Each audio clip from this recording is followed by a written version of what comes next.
Dominic by William Steig. 2. The adventure road started out through a shady wood. On both sides the trees stood tall and solemn. The light glowed greenly through their leaves, as if through stained glass windows in a church. Dominic walked along in silence, smelling all the wonderful forest odors, alert to every new one, his nostrils quivering with delight. He smelled damp earth, mushrooms, dried leaves, violets, mint, spruce, rotting wood, animal droppings, forget-me-nots, and mold, and he savored all of it. The odors came as single notes, or percussion shots, or fused together in wonderful harmonies. Dominic was inspired to take out his piccolo and played. He invented a melody which he decided should be called the Psalm of Sweet Smells. Presently he came to a quiet pond. Putting away his piccolo, he reconnoitered the grassy bank, investigating various plants, pebbles, and anthills, and then sat down to enjoy some lunch.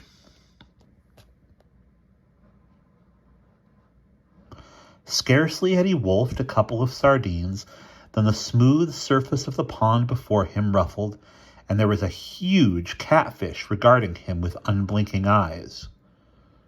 "You're Dominic," the catfish said. Dominic was aquiver with attention.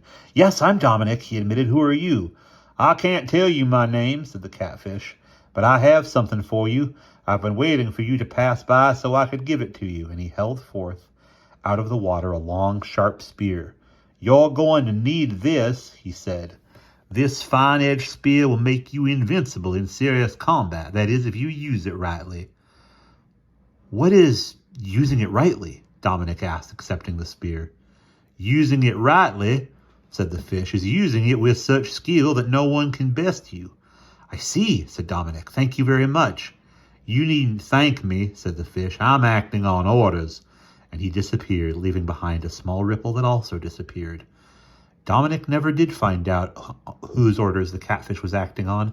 He speculated that it was the witch. Remembering the fish, he felt guilty for having eaten sardines, but he quickly got over it and ate another. He discarded the stick that had served to carry his bandana and replaced it with the spear. Then he put on his Royal Fusilier's hat and continued on his way. In not many minutes, providing that the witch had been correct when she said there would be action along this road, he fell into a deep hole. He looked up from the bottom, and, proving that the catfish had been right when he said Dominic would need the spear, he saw 3 masked faces looking down at him. They belonged to members of the Doomsday Gang. The Doomsday Gang robbed, ravaged, cheated, attacked innocent creatures, and travelers especially, and did all sorts of damaging mischief, and the hole into which Dominic had fallen was a trap they had set for anyone who might happen to be passing that way. Dominic hadn't seen the hole because it had been cleverly covered with burdock leaves, arranged to look as if they had fallen there by chance.